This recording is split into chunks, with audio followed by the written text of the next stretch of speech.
Yeah. All right. Yeah, I chose Chicago for this special because I love Chicago. Matter of fact, I was here 40 years ago. I was out to get lunch, and I had an experience here in Chicago that I have never been able to get rid of, really. I haven't been able to shake it. I was sitting next to a couple, a guy and a girl, 2 people. They ordered 2 large pizzas, and they finished them. 2 people, they ordered 2 large pizzas. They finished all but a slice, okay?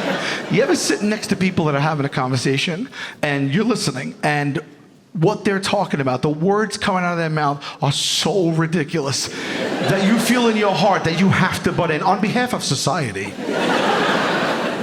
At the end of this meal, the woman turned to her husband and she said, "Hon, don't even get the car. We'll walk it off." I was like, walk it off? Bitch, I hope you live in Kalamazoo because crunching some numbers, carry the 2, you need to get going. You 2 need to leave now. Walk it off. I suggest a sensible shoe and a canteen. You have so far to walk. Walk it off. She's talking about it like it was a Charlie horse. I just watched you 2 eat 15 slices.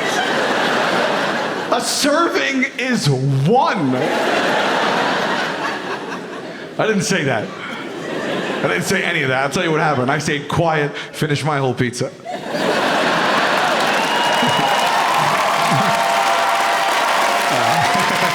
I didn't say I was walking it off, though, so probably still is with me, as a matter of fact. As soon as she said that, I jumped on my phone. I had to. I Googled it. The average pizza, 3,200 calories. That's without toppings. She had 2. Let's not even talk about those. You got to understand something. We walk 3 miles an hour as human beings, and in an hour we burn 160 calories. Which means that the woman from Chicago would have had to walk for 20 hours. 20 hours or 60 miles. That's the math. I've done it many times. I've been alive for decades, okay? I lived in 7 locations. They've all been within 9 miles of each other. This woman has to walk the length of the Great Lakes. Because she wanted double sausage. I have regretted not saying something to this woman so badly that I think of her in my regular life. For 4 years, I have thought of this woman from Chicago. I swear, I think about her in the shower, when I'm trying to fall asleep, you know? I think about her when I walk. And I flew into Chicago yesterday and I got like PTSD. I was like, Chicago, the woman! I am so obsessed that I didn't say anything. This is where I'm at with this situation, okay? If somebody invented time travel, I wouldn't even use that to like go back and save a bunch of people. I go 4 years ago, Wicker Park, in the pizzeria, and give this bitch these statistics.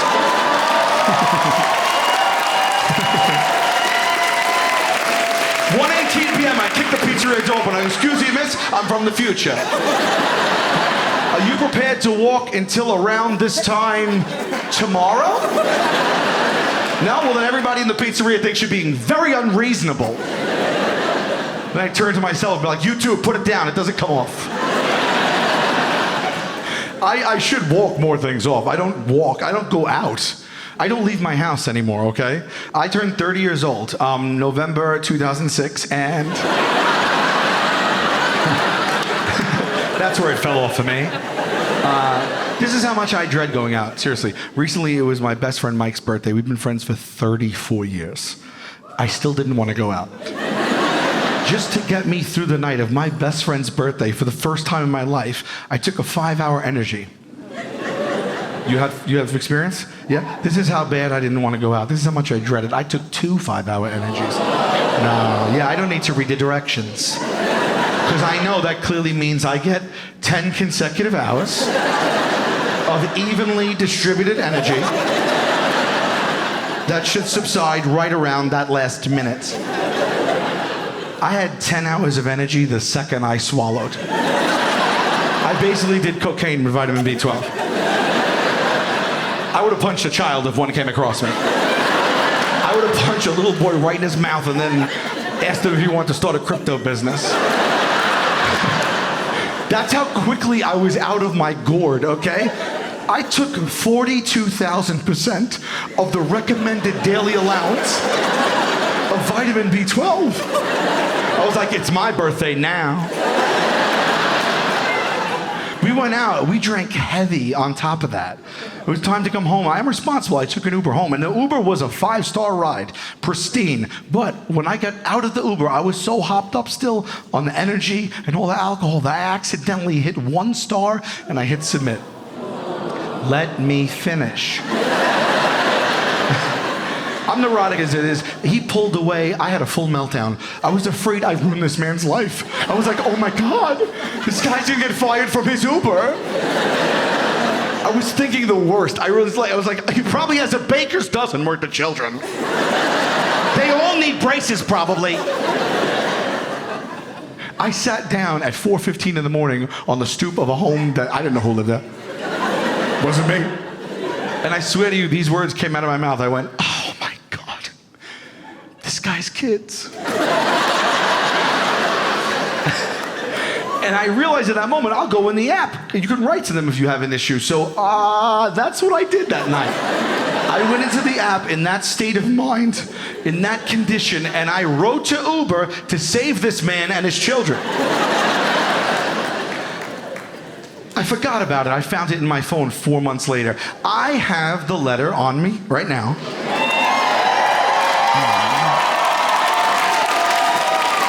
I'm going to read this to you guys. I need you to keep a few things in mind, okay? This is a combination of 600 minutes of energy, Tito's handmade vodka, and autocorrect. Autocorrect does some of the heavy lifting here. It starts off like this. To oobs it may concern. Next sentence. Everything's going great! All caps coming in hot. Coming in hot on that second sentence. All caps, 5 exclamations. Why am I pissed off all of a sudden? What happened between the first and second sentence? It's not like someone at Uber was like, you know, sir, I'm sorry, it's too late. We just got word his daughters are all selling their bodies. Also, it's 4:15 a.m. and I'm trying to reach a human up at the Uber office. So it is not going great. Croutons, that's the next sentence. That's the subject, the verb, and the predicate. Croutons, fucking period. Croutons is what I told them. I said croutons. Croutons. I have a major emergency here. This guy's kid's teeth hang in the balance. I told them croutons. Call a meeting, figure it out. I thought about croutons. I thought about that sentence for a while too, because what autocorrects to croutons? What the hell was I trying to say? That the iPhone 11s was like, no, trust us. He means croutons. That's what the boy means. Yes, we here at Apple believe the boy meant the cubes of bread you put in your salads and your soups.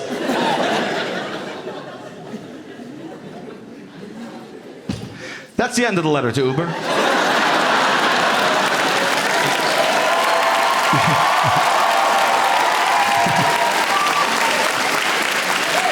If you're paying attention, I didn't even mention a star. This guy has 13 kids running around the city that can never smile with confidence. To oobs it may concern, everything's going great, croutons. Tell your children I said you're welcome. What did I even do there? That's not adult behavior. I logged on to Uber Corporate at 4:15 in the morning, told them my life fantastic. I named one salad ingredient, and I pieced the fuck out. Never to be heard from again. Because I told you, I found out my phone 4 months later, was mortified, switched to Lyft, been using Lyft ever since. In my head, that is printed out and it's taped to the wall in the Uber office. It must be. I feel like they use it for training purposes. Hey, how you doing? Welcome to Uber. 2 weeks paid vacation. Break room's over there. Come here. Tell us what the fuck you think it means by croissants. There's a large office prize.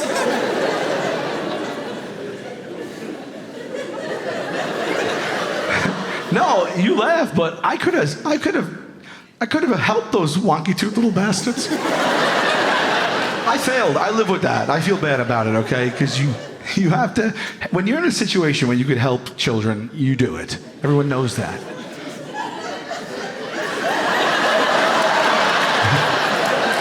That's a weird time to laugh. Weird. It's weird. I feel like, do you want to just like, we'll close our eyes, you leave? So we don't see you? So we don't report you?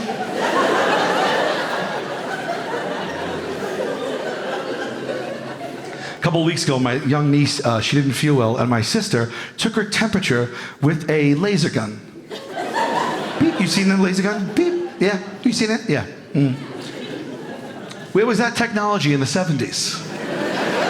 There was a planet full of children that could have used that technology in the 70s. And I see young people in the audience, and I don't even know if you know what I'm talking about. I don't know if you know what we went through. But when you sneezed, or when you had the sniffles when I was little, they had to get up your ass very quickly. Nobody talks about that. I feel like it didn't need to happen. No one talks about it. Let's talk about it now. I don't know why the common cold in the 70s was so closely related to sodomy. I don't know why my word to my mother that I didn't feel well wasn't good enough for her. Like I said, when you sneezed in 1978, it got real weird real fast. I used to sneeze in the closet for fear of retaliation. Seriously, I was like, you are never getting me. I will eat an apple every day and I will sneeze amongst these coats. For the younger people, this is how it would go down when I was younger. My mom would feel my forehead and be like, he feels hot. And then my dad would be like, yeah, but how hot? Hear me out. Why don't we stick this glass rod up his asshole? Really get to the bottom of it.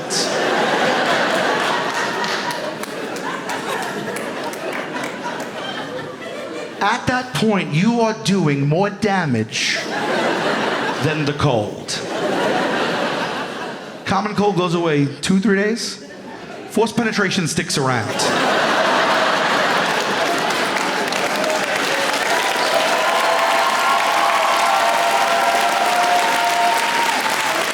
I feel like we needed one reasonable adult in the 70s that could have changed the course of history for us. Just one to be like, you know what, I felt his forehead, he feels warm. Good enough for me.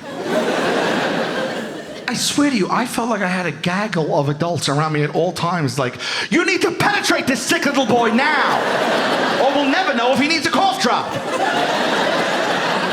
Now bend the boy over, stick the mercury up his hole, against his will, or how will we know if he needs plenty of liquids?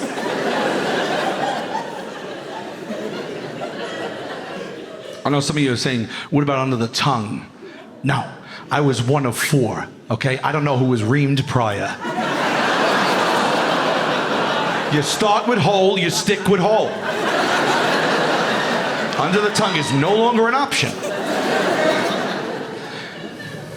It's a glorious time for temperatures, so soak it up, really soak it up. Because one day my children are not gonna know what I went through, and I thought about it, and I do not think that is fair.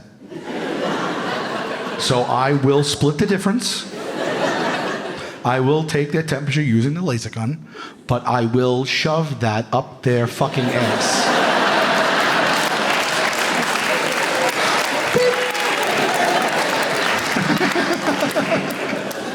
And by the way, lasers existed in the 70s. The technology was there. It didn't have to happen. I realized that 40 years too late. As I got older, I realized so many things like that after the fact. I used to live with my older grandparents as a kid. And the main thing that I took away from living with old people all those years as a child is that I always thought that when I got older, moths would be a much bigger issue. My grandparents battled moths like their pensions were riding on it. Seriously, there were so many moth balls piled in my grandfather's closet that I thought that when I got older, moths might be a legitimate hurdle that I was supposed to overcome in my life at some point. I thought they were to be feared. I prepared for moths like a doomsday prepper, okay? If you would have asked me back then, what do you want out of life, Sal? I would have been like, what do I want? The same thing you want. Go to school, get a good education, graduate, go to college, graduate from there, get a good job with a good salary, find a gal, settle down, have a couple kids, everybody's healthy. Don't get overtaken by the moths.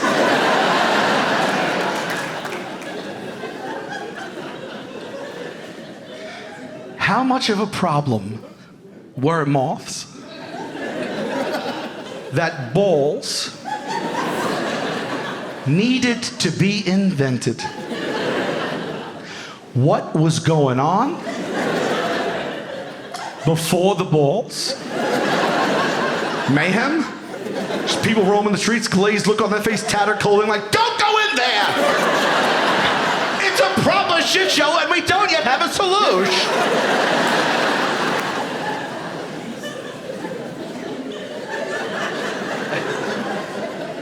Hey dude, I know you hate moths, don't worry. I invented balls. Cool, bro, those kill moths now. You just throw them in your closet. Your closet smells like piss and you don't go in it anymore. What even do? They don't kill moths. They just smell like urinal cakes. What kind of business model is that? Honestly, at the end of the day, what's worse? What's worse? Someone being like, oh my God, Sal, you have a little hole in your lapel. Or let's make a run for it. Here comes the human golden shower. Just walk around smelling like piss? Give me the holes.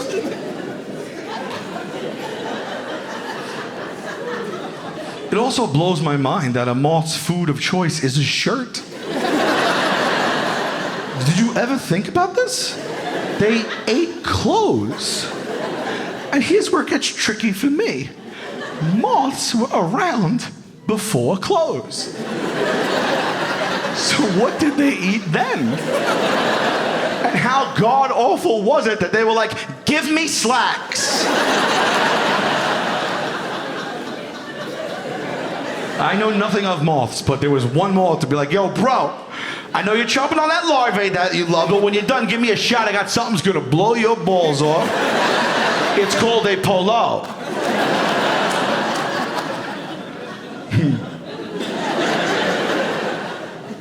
I feared thermometers, I feared moths, thunder. Thunder debilitated me as a kid, okay? My mom, when we had a bad storm, my mom used to have to talk me down from the thunder. And she used to say, honey, don't worry about the thunder. That's just God. Bowling. You've heard that? Yeah, you've heard that? Why are you applauding that? Why would you applaud that? That's a sack of shit lie right there. Why do we do that to children? Don't lie to me. Tell me the truth about thunder. The truth isn't bad. There's no need for a cover-up. Just, it's a cold front meets a warm front, boom, boom, you got some thunder there.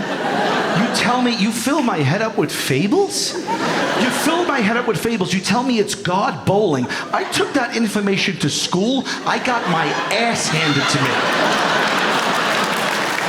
I walked into school that day like a confident meteorologist. I was like, you guys are scared of this? It's just God and his good time pals.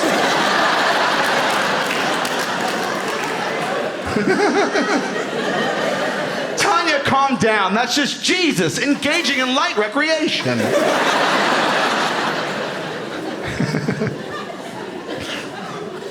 You should be less concerned about the thunder and more concerned that he's up there taking a load off while you have Crohn's.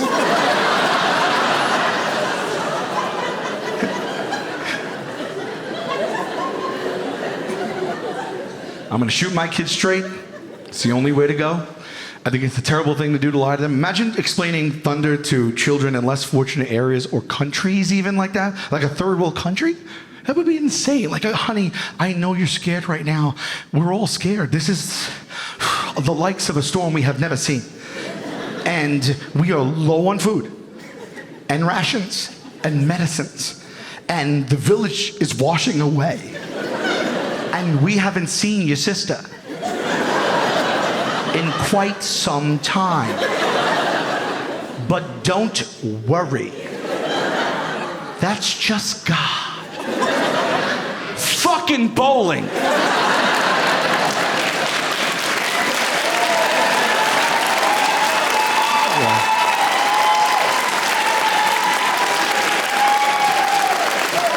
Don't you dare trouble him with prayer right now. He's a thunderbolt away from a turkey. What is bowling? Honey, bowling is the thing that the rich countries do. Where people wear shoes made of the hides of animals. And they stand on polished wood and they throw a marble sphere down an alley to knock down ivory pins only to pick them right back up. It doesn't sound real, right? I know, it is real, honey. God is what's not real.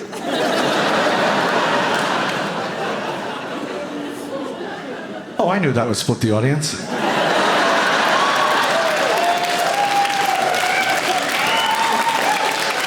However, the joke is on you. I am religious. I say that to see where the pagans are. So, I see you, and I see you, and I saw you. So now I know. No, I was raised Catholic. I went to Catholic school from kindergarten to senior year of college. Yes, so I don't believe.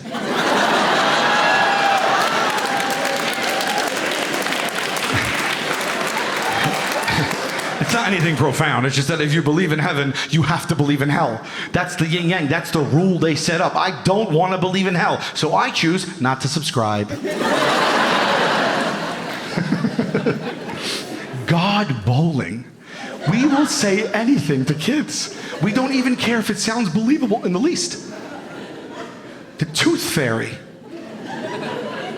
The whole concept of the tooth fairy is cuckoo bananas. It sounds like an acid trip. Do you know when I found the tooth fairy was a nightmare situation for me. I found out about the tooth fairy the day I lost my first tooth. Not a year, not a month. They forgot to tell me. I found out the day I lost it. I'm 6. I have to process this information by nightfall. I couldn't believe what I was hearing. I was like, Dad, let's just get this out of the way. A woman is going to access the home this evening. Despite the locks. To take a piece of my mouth? And you're signing off? Middle of the night, some no-name hussy is gonna saunter in here while I'm eyeballs deep in a REM cycle?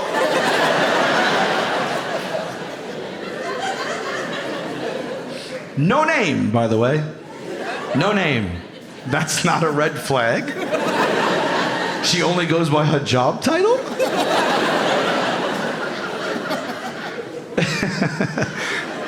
If I had someone walk up to me like, hey, I'm Stan, this is my wife, regional manager. I'd be suspect to Stan and Reach right away. I said, Dad, why don't we put it in the mailbox? Clean transaction, everybody wins. He said, she only flies here if it's under the pillow. I said, she has wings? I need to call Jason. Jason was my best friend at the time. I wanted to call him to warn him. What would I even say? Jason, listen, there's not a lot of time. A no-name floozy is coming for your teeth tonight, and the deadbolt don't mean shit.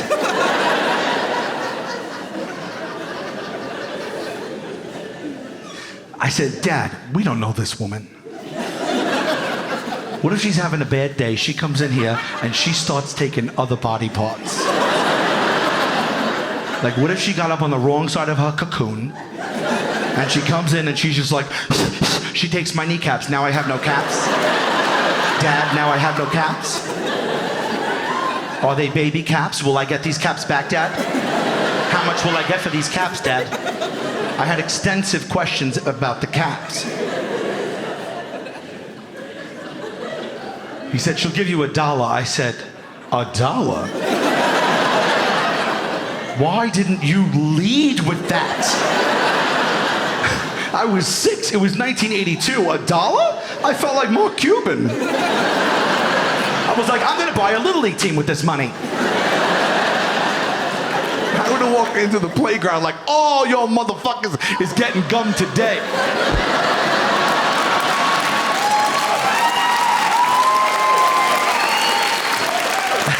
I said, let's try to go to sleep. All right, $1. So that was a motivation.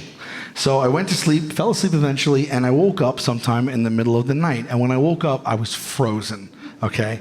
And I started to inch my hand up my body slowly as to not make a big fuss because I don't know what this woman is capable of. And I reached around my neck and I felt paper and I pulled it out and it was $1. And you would think, from what I told you, that I was happy. I felt extremely violated.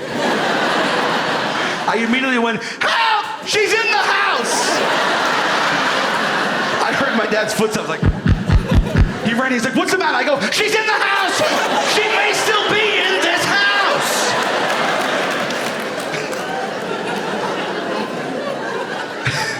I said, get my tooth back!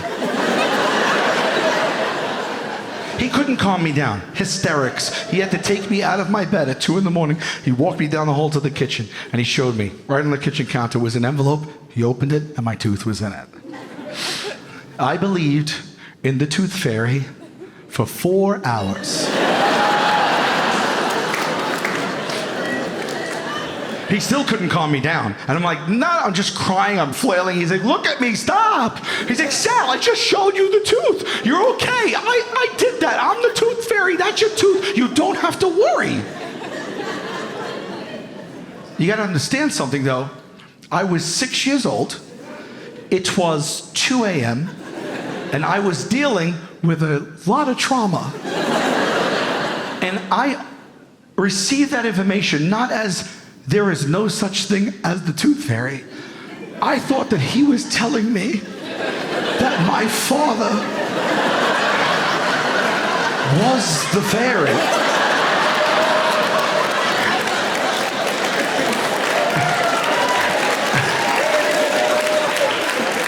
I went, what do I call you now? That's how confused I was. I forgot about the fairy for a second. And my main concern was, well, how shall I address this man going forward? Everyone thinks they're so progressive. I was having the pronoun conversation 40 years ago. Thank you very much.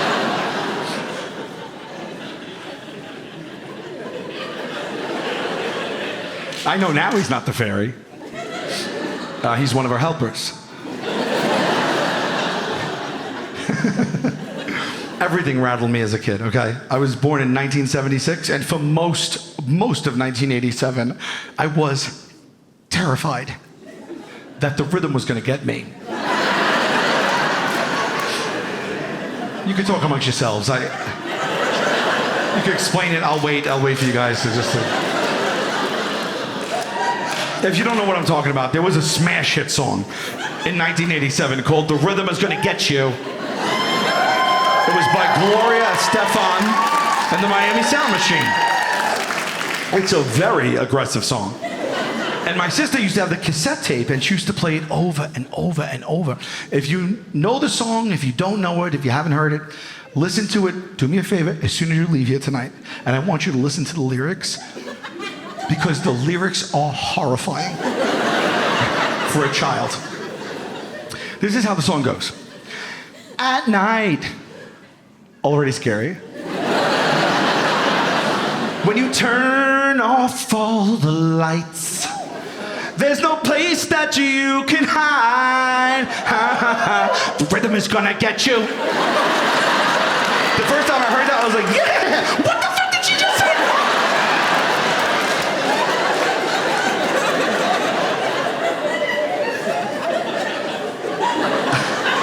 I'm not prepared.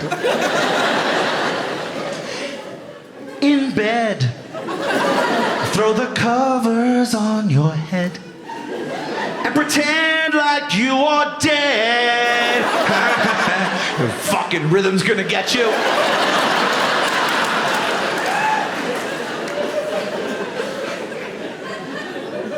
I don't know if she said fucking. She may as well have, Chicago. I felt fucking. No clue of what's happening to you. But before this night is through, ooh, baby, the rhythm is gonna get you.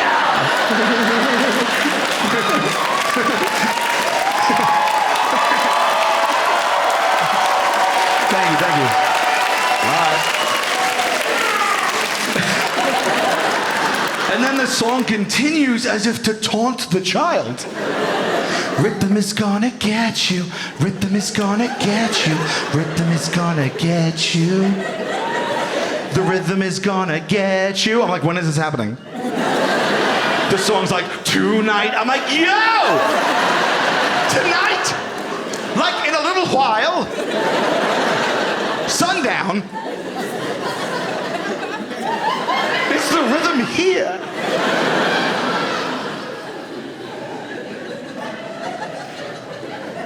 Two biggest things I was afraid of in 1987, Freddy Krueger and the rhythm. Freddy Krueger is a murdering child molestor. Burned head to toe to a crisp. He has knives for fangs. He comes back in your dreams to kill you and your loved ones. You can't escape him. I was afraid of that man and the rhythm.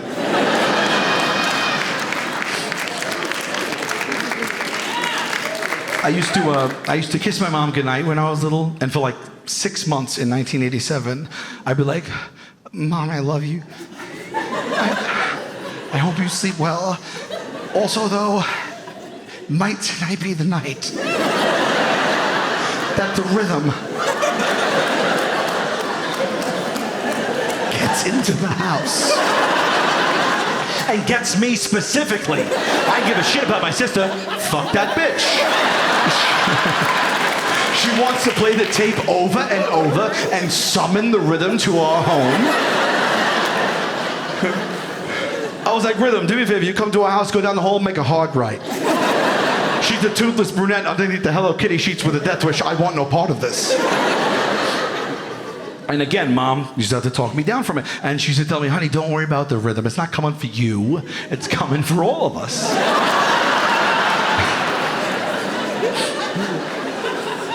She doesn't do things the right way. No, she was like, honey, don't worry about the rhythm. It's a phrase, and when you get older, you will understand. But I promise you, you are in no immediate danger. And that's all I needed. I trusted my mom. That was fine. Put that to bed for me. Until the day that this woman used the rhythm against me. Me and my sister were fighting one day. My mom was like, guys, cut it out. Guys, I'm not going to say it again. And then she just went, all right, that's it. And she turned in one motion and swiped the phone off the wall. And she went, hello? The rhythm's on the phone. Maybe don't laugh at that. That's terrorism, you know. That's straight up domestic tea.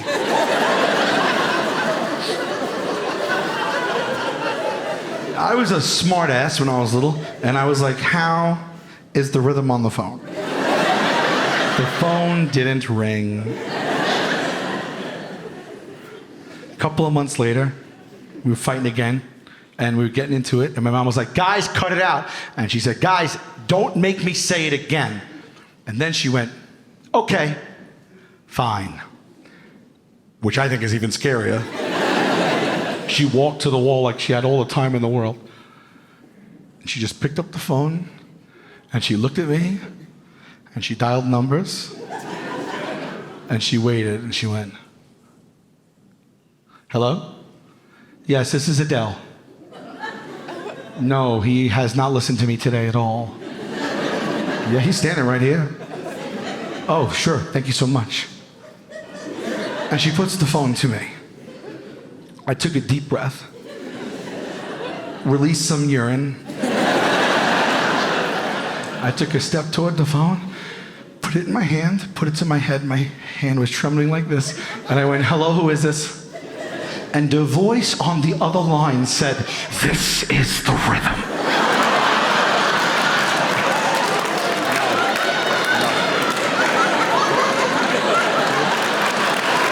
is very wrong. You don't do that to a child. My mother should be in jail. Straight up penitentiary for that woman. You don't do that to a boy. That affected me deeply.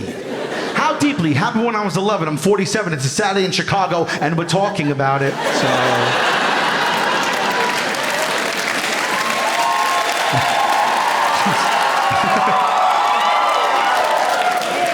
I was a terrified kid. I became a terrified adult. I am terrified right now. I'll tell you about one of the most frightening things that happened to me in my adult life. I used to live in this little studio basement apartment underneath like a townhouse. And one day I was sleeping, deep sleep, and all the lights pitch black, and I heard a pounding at the door. And you could tell when something is an emergency. I heard like, and in one motion, I leapt from a deep sleep to my feet. And I was like, hello? My heart was beating out of my chest. And I heard, Sal, it's Dave, open the door.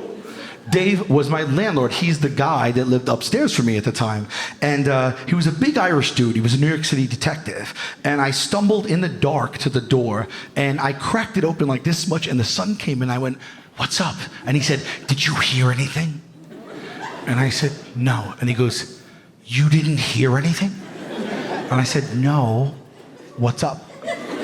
And he goes, I just got home. My door upstairs is off the hinges. Somebody broke into my house, and I think they're still in there. Let's go.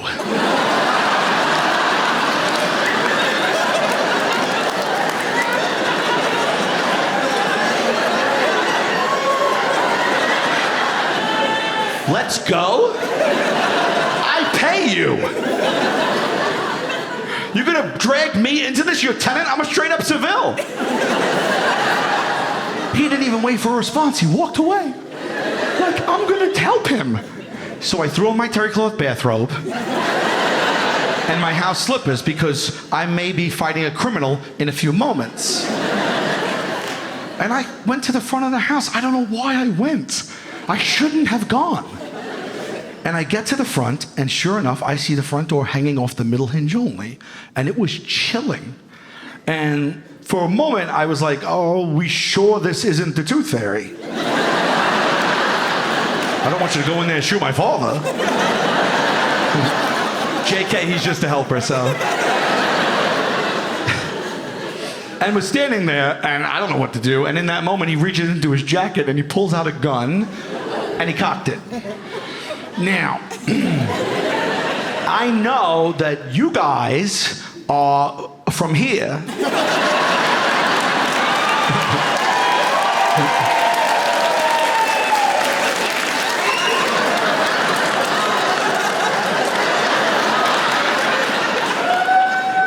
But I'm from there. I'm not used to seeing a gun in front of my face, not, let alone cocked and ready to go. And in that moment, he says to me with a serious face, he goes, I'm gonna go inside and I'm gonna secure the first floor. You get my back. And I said to him, I'm your guy. I don't know why I said that. I'm not his guy. I'm nobody's guy. I'm barely a guy. And he goes in, and the only way I could describe it is like what we see in TV and movies. I swear to God, he's technical, methodical. He's doing this stuff. I'm standing there like, I am very unclear of my role here. I'm dressed like I'm waiting for a massage. I couldn't do anything but repeat him. He was like, kitchen's clear. I'm like, kitchen's clear. Closet's clear. I'm like, all clear in the closet.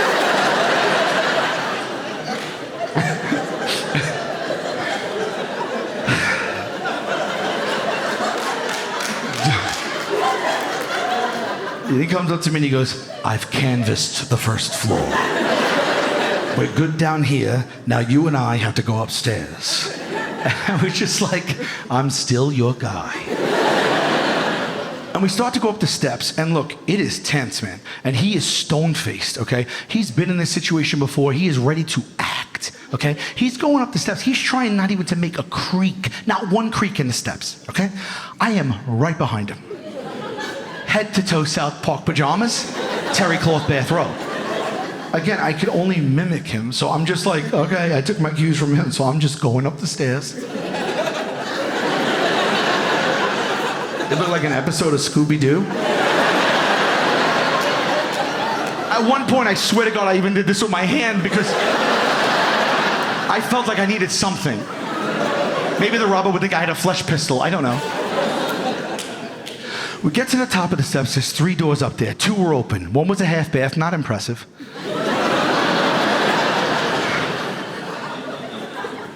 The other was a spare bedroom, and then there was 1 closed door, which means, obviously, that if anyone is in the house, they have to be behind that door. And that means, obviously, that if something's going to happen, it's going to happen right now. I know we're laughing, but I want you to appreciate this. So if you could, for even one moment, try to put yourself in my slippers.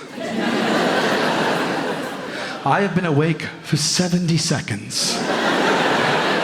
And I'm standing there like, how did I find myself here? A minute and a half ago, I was with a bunch of girls at the beach. And now I'm in a position where I could get shot. And I don't know what to do. And he leans in that moment, he goes,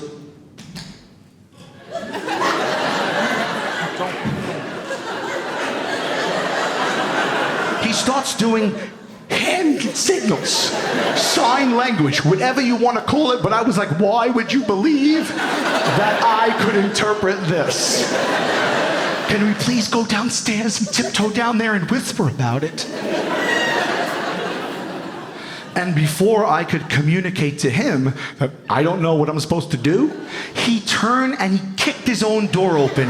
It flew open and he ran in with the gun out like that. I got a surge of adrenaline I've never felt before in my life. Something came through my body, up my toes, out the top of my head, and I involuntarily yelled, "A pow pow!"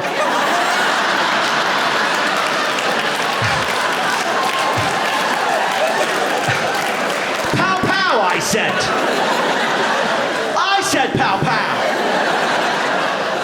First I said croutons. Now here I said pow pow. I made the sound of a gun. From cartoons. That's how I helped that man, onomatopoeia. So he gets shot.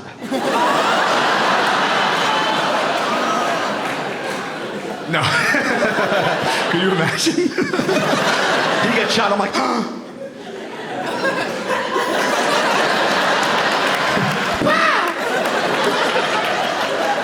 my luck, there's a Nest Cam, the footage is on the news. I'm like, pow, pow, pow. He's laying there dead. Pow, pow, pow. Kaboom! Slap! Tonight at 11, local pussy shot dead making gun sounds.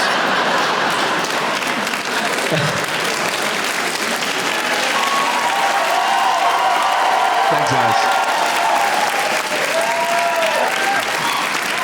Sir, can you take us through what happened? Yes, I pay him, and I was sleeping, and I wasn't getting a massage, and I love cartoons. Sir, this is live. Can you cut to the chase? Yes, I said pow pow. There was nobody in there. Could you imagine how emasculating that was for me? In that moment? I watched him. He didn't even turn around for 10 seconds, maybe. I just saw his back shaking like this. And then he just went, pow, pow. I was like, Dave, I did all that I could. 2 weeks later, he raised my rent $50. That was scary. It really was. That was intense. But it was nothing compared to the hands down worst experience of my life, the worst night of my life, okay? I was in Amsterdam with my girlfriend on vacation a few years back, and we came out of the Van Gogh Museum, and it was getting dark out, and we had no plans. We said, what are we gonna do tonight? And by chance, across the street was the Amsterdam Royal Concert Hall. It was a beautiful old landmark venue, and right on the marquee it said, tonight only, the Amsterdam Symphony with guest vocalist Rufus Wainwright. And I had heard his name. I didn't know much about him, never saw him before, but I know he was some virtuoso. Well, like, look at this. Specific to tonight at Amsterdam, that's what we're gonna do. So we run across the the street right before it started, and we bought 2 tickets. And we're about to go in, and my girlfriend says, "Hun, we're in Amsterdam. Why don't we go smoke a little marijuana before we go in? It'll be that much more fun." Well, okay, but at the time, I didn't smoke marijuana. At the time. And I was like, I don't know. And she's like, well, when would there be a more perfect time to do it? And I said, okay, I'll be a team player. And so she runs across the street and she buys it wherever you buy it. And she runs back over and she hands me a bag. And I take it out and I light it. And I took 2 of the biggest hits I have ever taken in my entire life. And immediately I knew something was very wrong. She goes, "Oh my God, your face is pale white." I said, "I know." She said, "Is there an issue?" I said, "A big one." She said, "What's the matter?" I said, "I can't feel my arms." She's like, "I'm sure you'll be fine." I said, "I don't think so." She said, "Why?" I said, "Because it is progressing. And I can't feel my legs." And then she's staring back at me blankly, and I was like, "I need those." She said, "Hun, calm down, you're just high." I said, "No, I've been high before in my life. This does not feel like that. I'm telling you, believe me, something's very wrong." And I looked down at the baggie that I was holding, and it said heroin. Yeah, I'm just kidding though. But it did say hash, and I don't know what that is, but I smoked that shit. I smoked so much hash, I don't even know what it is. I know what a hash brown is, but it wasn't a hash brown because it was after 11 a.m.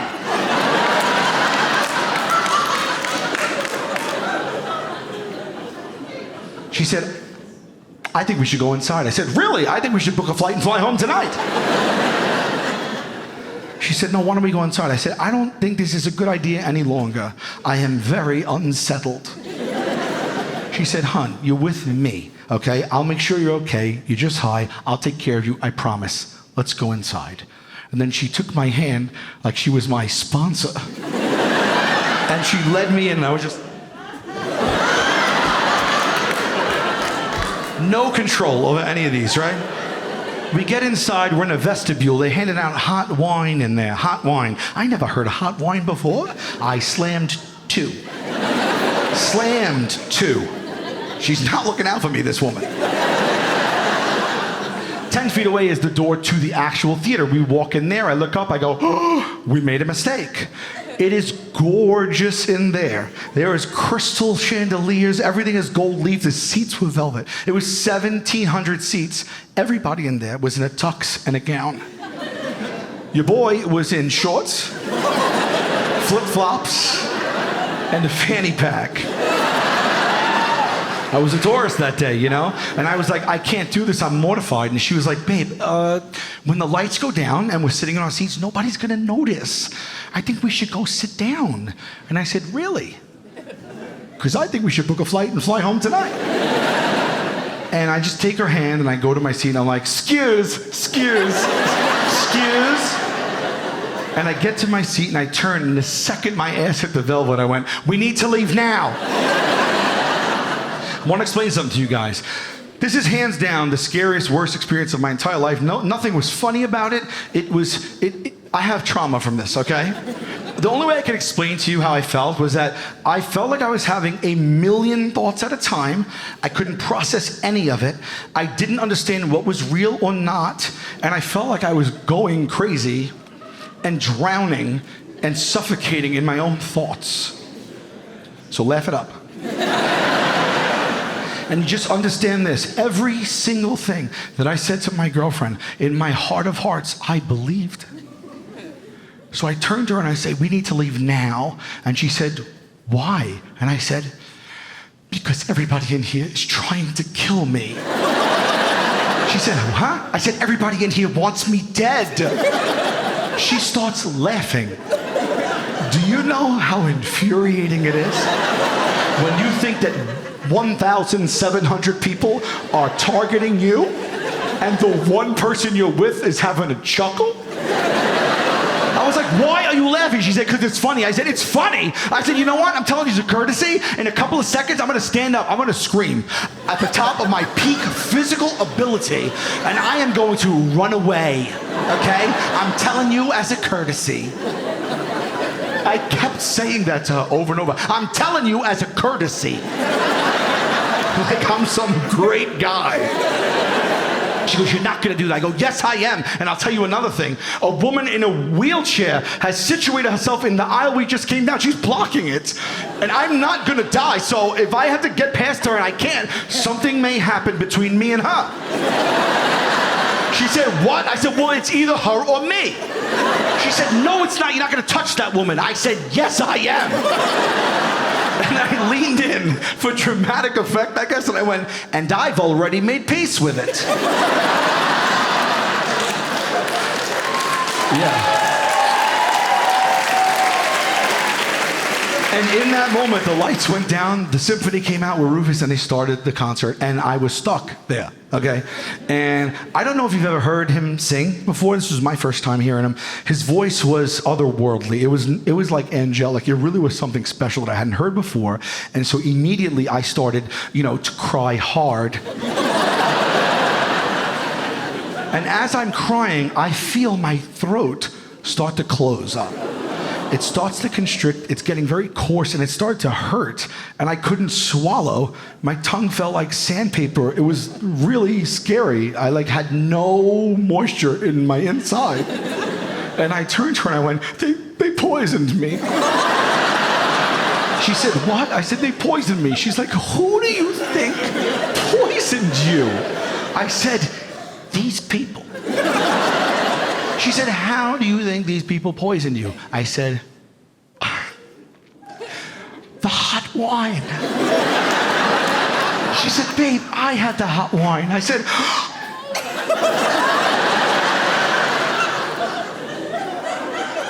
you're next. I was processing real grief. She said, babe, you probably have dry mouth. Why don't you go in your fanny pack and get yourself a Ricola? I carry them. So I looked down at my fanny pack, which a moment ago was at my feet, and I gotta tell you, Chicago, my fanny pack was probably 650 feet down, okay? I'm just staring at it for minutes like, how am I supposed to get down there? I'm only a man. This is a 10 to 15 man job with a ladder. And it took minutes, but I finally was like, I have an idea. I'll reach. And I threw my hand out, and I watched my arm extend 650 feet. Took 11 minutes. I was watching the concert like this.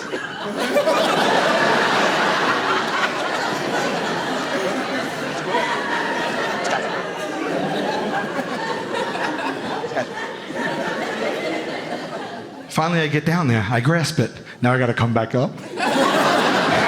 Double the time. I get the fanny pack up here. I take out a Ricola. It's individually wrapped. This poses another problem. I'm holding the thing right here, looking at it. I'm like, how am I supposed to penetrate this military-grade wrapper? I'm dying. I need this lemon Laws. After minutes, I go, you know what, though? You know what? In order to unwrap it, I'm going to have to unwrap it. And I go to unwrap it, and it sounds like this. It goes, and I was like, because I have to keep a low profile. Because 1,700 people want to kill me. And I freaked out. I'm like, there's no way this could have came from my Ricola wrapper. And I'm looking around, and no one's really looking at me. And so I'm like, I got to do this again because the poison is, I'm almost a goner. So I go to unwrap it again slowly, and I'm like, and it went, shh, and I went, oh, everybody mad? And my girlfriend said, what? I said, everybody here mad? She said, what are you talking about? Why? I said, on account of my Ricola. She said, I don't know what you're talking about. And in that moment, from the stage, Rufus Wainwright finished singing his first song.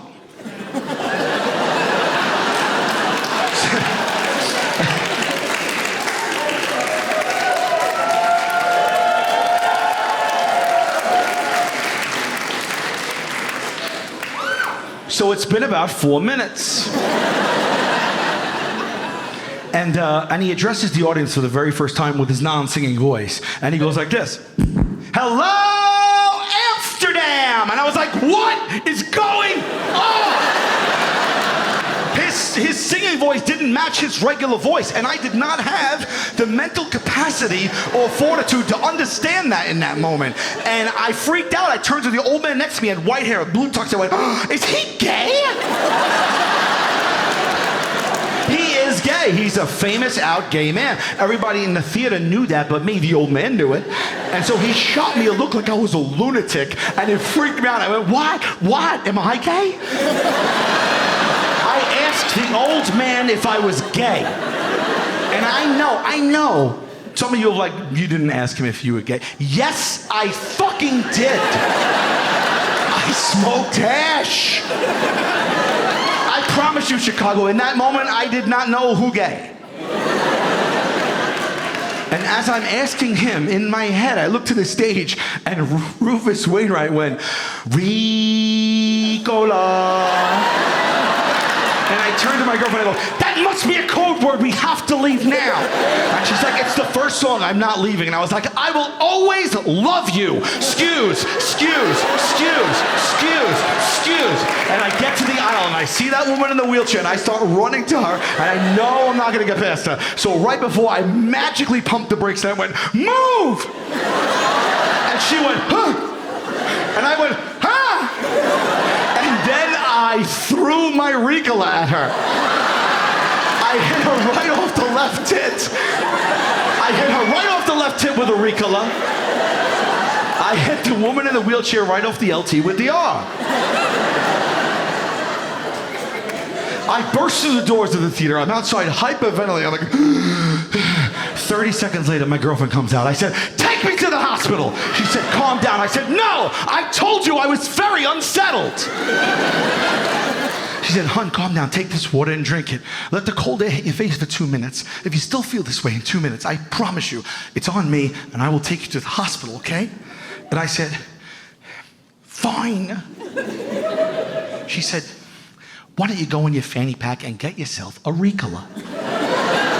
I carry them. So I go in my fanny pack to get a Ricola, and there was none. There never was. What was in my fanny pack? Little totes umbrella, a couple of room keys, and condoms.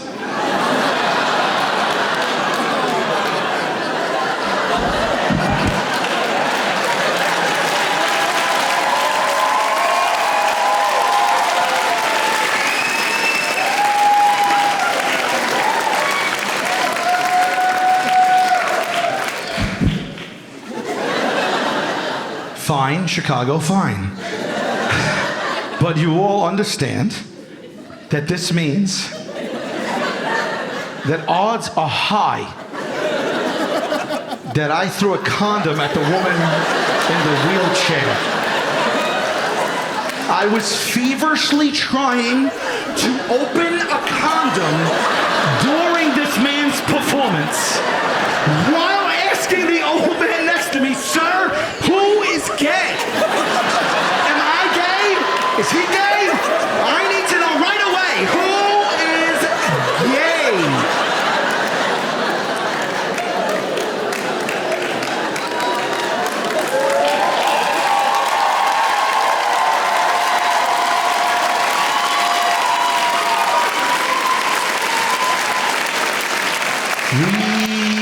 Ricola. You guys are amazing, man. Wow, thank you so much. Thank you, guys. Thank you. I love my job. I'm so happy to be here. I feel so lucky to be here, really. I love you. Thank you, guys. I will say, there are some of the greatest comedians in the world that get on this stage every night, and they tackle these very edgy, way more controversial subjects, night after night, with no safety net for better or for worse, knowing that these days it could be risky to their careers. And it's not easy. It's not easy to get up here and take really big swings at very touchy subjects and make it funny. And it's a really important thing, and I just want to give it up for those comedians that come on the stage every night and do that. Yeah. For real. But I'm not that guy. I'm more of a silly goose, you know? Come to my show, I tell you stories about my life, we go outside, I push into the bushes, we all go home. But I do have controversial opinions, I just never bring them to the stage. But this is my special.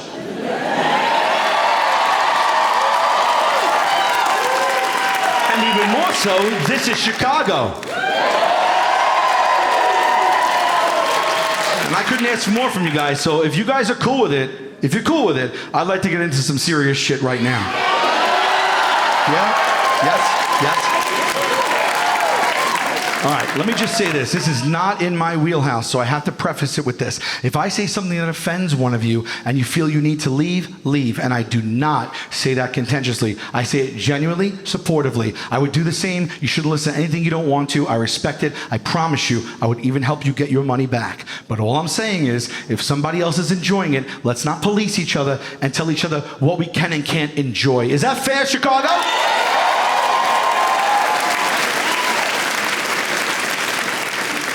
Continental breakfast is a real piece of shit. Yeah, it is. Okay, if you need to leave, leave.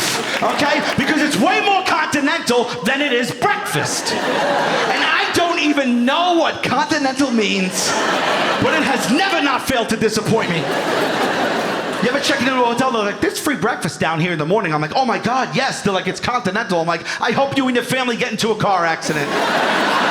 Because all it is Earl Grey tea. Don't you put me on the elevator at 7 a.m. for Earl Grey. If you need to leave, leave. I'm going to keep hitting you with the hard-hitting topics other comics will not touch. Radio Shack closed down. I'm fine with it. Yeah. I'm sorry if I'm offending, but this is how you start a dialogue. You think the woman from Chicago stuck with me? I had an experience in a shack 10 years ago. 10 years ago, I walk into a shack, there was nobody in there as per usual. I walk in, there's one worker behind the counter. Are you getting what I'm saying? I walked into the structure, I doubled the amount of people. I make a beeline to the register. I said, excuse me, miss, do you have CD-ROMs? She looked me in the face and went, psh. He said, CD-ROMs. I was like, who the fuck are you talking to? Are you making fun of me to my face to no one? This CD-ROM purchase is gonna keep the lights on in here. 2 years later, they went out of business. I don't think it's a coincidence. If you need to leave, leave.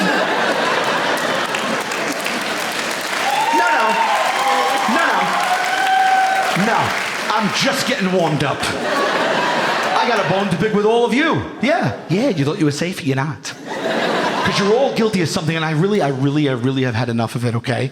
And this is what you guys do, and don't tell me you don't. You just all go about your lives, and you walk around every day, and you all agree to act like the first 2 rounds of Family Feud actually mean something. They don't. Everyone knows third round is triple points for all the marbles. Nothing matters in the first 2 rounds. Okay? If you can't take this heat, I'm sorry, but you all were warned. Your family can win the feud without answering one single correct question as long as you steal the very last question. What kind of snake oil shit is that? You don't even have to watch Family Feud. You can tune in with the 1 minute left and see all you need to see. Steve Harvey asked the grandmother June, name a food that has the word cheese in it. June's like, cheesecake? Ding, cheesecake. And now the Calhouns are going home with $5K they don't deserve.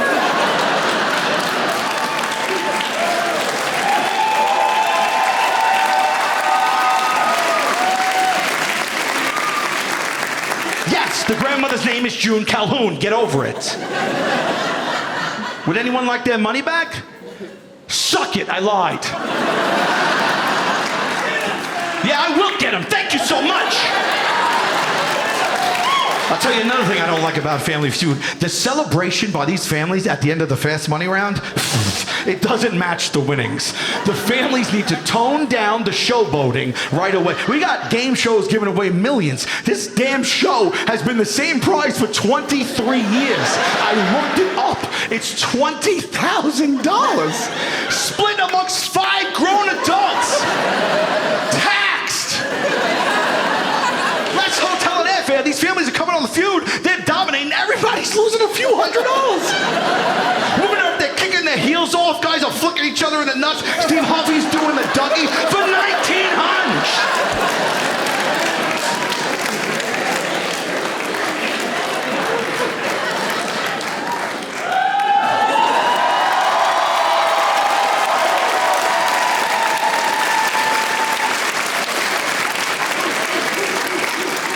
While we're on the topic of game shows, The Price is Right. I don't like the $1 nonsense. Play the game the way the game was meant to be played. Don't cheat, okay? Thanks. I'll tell you what I don't like even more than that, even more. This. 600. 601. Fuck you!